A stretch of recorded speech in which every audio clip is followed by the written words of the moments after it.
This audio lecture is going to continue the exploration of ancient Greece, a society that contributed so much to Western civilization as it is typically thought of today. To begin with, let's review the three time periods of ancient Greece and how this is reflected in the art of the time. So first, what we have is the Archaic era. And this lasted from roughly 700 BC to about 480 BC. And this is reflected in stiff poses. The hands are close to the body. It seems like it's really just one block of stone. And one thing that's interesting to note is how similar the archaic style is to the ancient Egyptians. And then in 480 BC, when there was a decisive victory over the Persians who had been attacking Greece by sea for hundreds of years, we have the classical era. And with the classical era, art changes radically. The stiff forms give way to an easy, fluid style. And the form is also depicted in an idealized fashion, rather than as a human might actually appear. Now in the year 323, when Alexander the Great, who was a very strong leader at the time, when he passed away, then Greece sort of fell into conflict, and the Hellenistic time came into being. Now with the Hellenistic era, sculptures begin to show emotion. They twist, they turn, and they also look much more human. So these three distinctions, archaic, classical, and Hellenistic, are important to recognize as we study Greek sculpture. Another thing that's really fun to look at is how these sculptures may have actually appeared in their time. They were generally painted, they had gold leaf, they were much more vibrant and colorful than those which we would see today. Now let's take this study of the archaic period a little bit further. Here's some examples of archaic sculpture. The two male figures on the left show the evolution that's taking place in how the human form is represented, and it's really pretty phenomenal when you consider the time frame in which this happened. These are created about 75 years apart. So the first one we have looks, as we saw before, very stiff. And yet, when we move just a little bit further down the timeline, 75 years later, we have this figure, which shows the beginning of the evolution into the classical era. Now, notice here that this figure, while it is still sort of stiff and to the front, the muscles are defined, and the face has a little bit more of a form to it. In fact, if you were to look closely, you would see a little smile, sort of a half smile, which is known as the archaic smile. And we see this on many of the figures. I would invite you to remember that term, archaic smile. These two figures are called Kouros figures, and they represent male athletes. They would typically be placed as stelae at grave sites of athletes because the ancient Greece very much honored athletic prowess. Now the two figures on the right are not humans, they're goddesses. Because in ancient Greece, women really had very little rights and were typically stayed at home. So any depiction of a female figure would have to be a goddess in order to be depicted, at least in the archaic time, but this did begin to change later. Okay, let's move from the archaic era to the high classical period of Greece. The classical style in Greece emerged with the Golden Age. As I said, this began after a decisive military victory over the Persian forces. Under the leadership of Pericles, Athens sought to become a city like no other. He called it an education to Greece. He said, Athens will become an education to Greece. And he used the money from the naval treasury that was tucked away in order to fight the war with Persia. Pericles hired artists, architects, and mathematicians to recreate the city. And on this page we see several examples of the classical sculpture from the classical era or the Golden Age. The two terms are interchangeable. The Greeks had a tendency to represent the male ideal with a very specific physique. What was considered attractive would be a male of muscular build, somewhere around 18 to 21 years old. Now, what about the rest of everybody? Well, they might have been left out of the ideal, and maybe we see some of that today, this also. The one in the middle is called Doryphorus, or the spear bearer, and this would be seen as an ideal. This ideal that we see in the central sculpture actually lasted far into the Renaissance, and some artists still refer to it today as the ideal of human expression. One thing to notice here is the pose, which is called contrapposto. And what that means, it's like a contrapose, really. So when you look at the shoulders, this side is slightly lower than the other side. So you can imagine a line going this way. When you look at the hips, this side is slightly higher than this side. So it's as if there's a line that goes here and here. Also, in contrapposto, the weight is on one leg. And typically, in art, when the weight is on one leg, it is directly under the head. So this is part of the canon that was used in Western art. Another thing is that I believe this guy is 7.5 heads tall, and that's also been used as a canon since that time. The term canon simply means a standard which artists use in order to depict a male form. What about painting in early Greece? Virtually all of the ancient Greek paintings have been lost, except for those that we find on the vases. Now, there was an unusual style. There were two primary styles of Greek painting, of vase painting in ancient Greece. In one case, they would put this kind of rusty colored glaze on and then scrape it away to reveal the form, the black figure vases. And then in the other way, they did the opposite. So they painted it black and then they scraped it away to reveal the other forms, the positive forms that are orange. So as you see, these figures that are incised on the vases or scraped into them, it results in a certain style of painting. But another thing about the vase painting that is really useful to us today is that they would depict scenes from life. By looking at the wide variety of images that are depicted on the vases, we have a little glimpse into what daily life may have been like. The temples of ancient Greece were really central to their lives. They were built in honor of various gods and goddesses. Each city or region had its own protective deity, and a temple would be built to honor this deity. These were used to house votive statues, and religious services took place, but they took place outside of the temple, on a porch facing to the east. So the common people did not go into the temples in ancient Greece, and this is a major difference between Greece and Rome.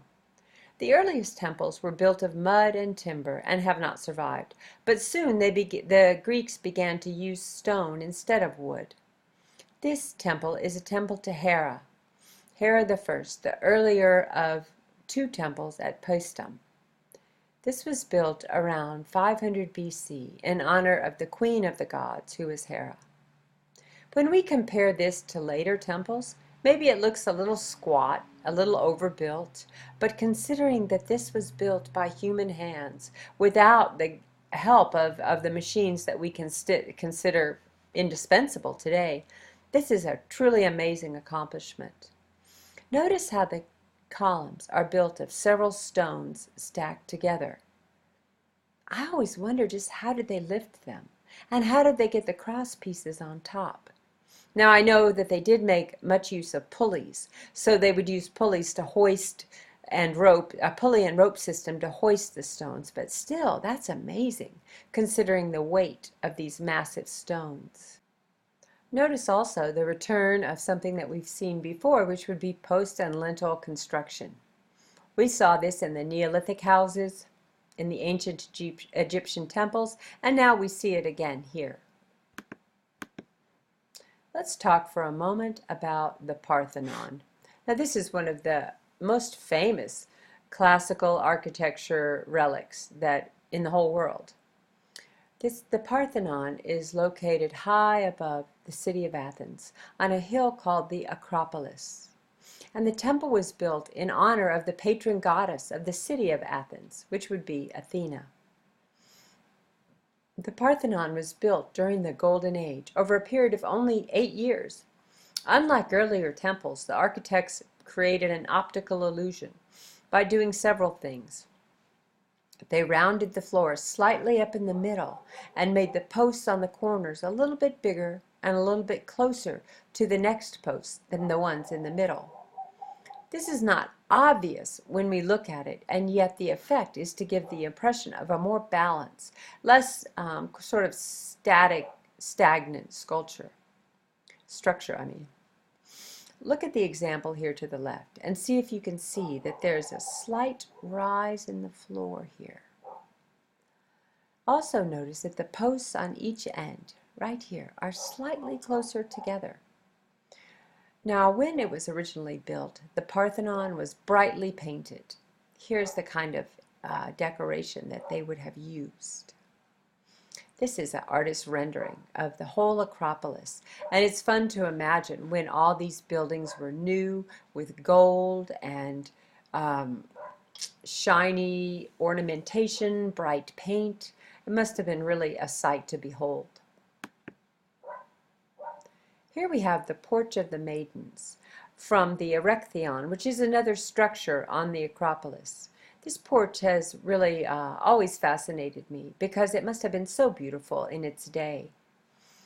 Here we have an artist's rendering of how they may have been painted when they were actually used by the people of Athens. And here's yet another example of the kind of painting and gold leaf that would have been used on the structures. All right, so now is something to remember, and that would be the types of columns. These 3 types of columns originated with the Greeks. All are still in use to this day. The columns are identified by the style of their capitals, and that would be the part on top here. What we have is Doric, Ionic, and Corinthian. And all 3 are used in the Acropolis, and all 3 are still in use to this day. You tend to see these on buildings that are designed to give a feeling of timeless solidity, like banks and government buildings. But here are my, memory tricks to remember these 3 types of capitals, and you really will need to remember them. Beginning with the Doric. Doric is oldest, and so is the simplest. Doric, to me, just sounds old, Doric. And if you look at this capital, it's very simple with no adornment. Next we have Ionic. Well, Ionic is easy because Ionic makes kind of an O when you say it. And look, the capital itself makes O's, Doric and Ionic. And lastly, the word Corinthian, much more fancy than the other words. And if you look at a Corinthian capital, a Corinthian column, they're much more fancy than the other ones. So this is easy to remember, and it's really recommended that you do remember it.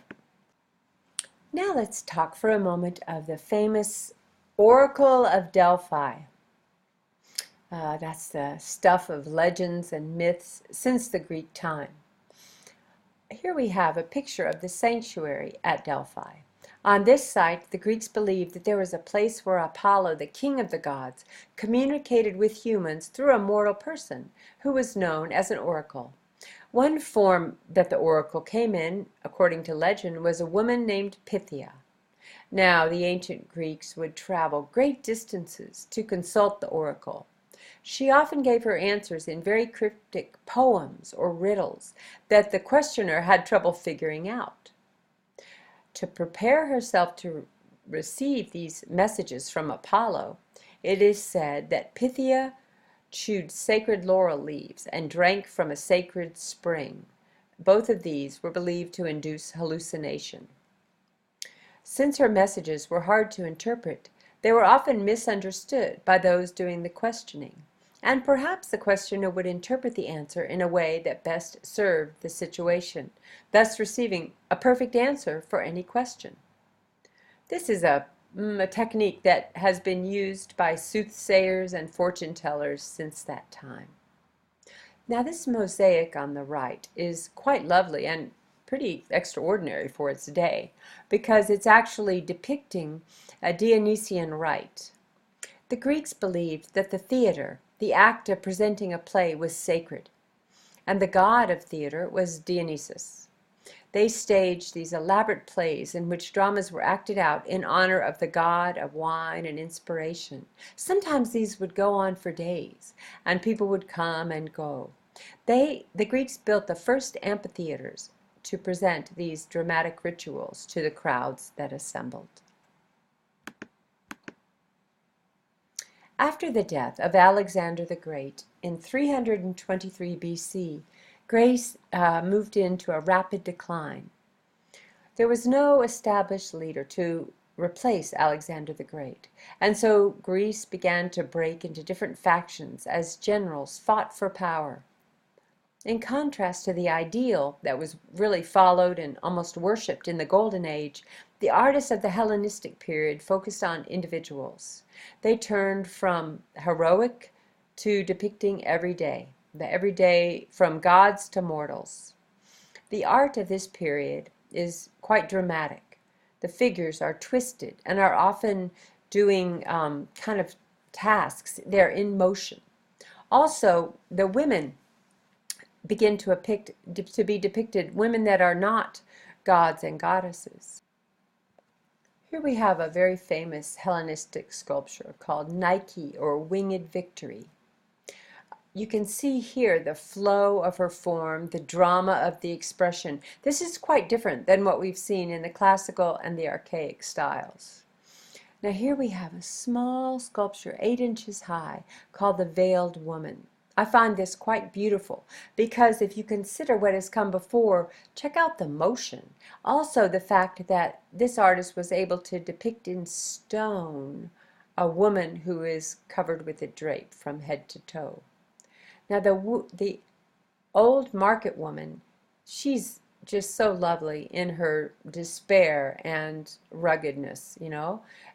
In a time in the classical era, a woman like this would never have been depicted because it was only the ideal. But as we move into the Hellenistic era, women are depicted, and people of both males and females are depicted in very real human form. And this would lead on into the Roman times when they continued this tradition. Now I have a theory about the Hellenistic time, which did give us some of the great sculptures that have been copied since that time. In earlier era, the philosophers like Plato really worshiped the ideal, and they strove to be perfect. Plato believed that emotions were just kind of nuisances. They were not of any use whatsoever. So I wonder about what a society would do after 150 or 200 years of striving to suppress emotions, and then things got difficult and the emotions came to the surface. And look, we have Hellenistic art. So to end, we will look at one of the most famous Hellenistic sculptures of all time. This is such a beautiful piece. In fact, I just saw this at the Vatican a few months ago, and it was so striking. It just took my breath away. So beautiful to see this in real life. This is called the Dying Gaul, and the piece that I'm talking about is this lower piece.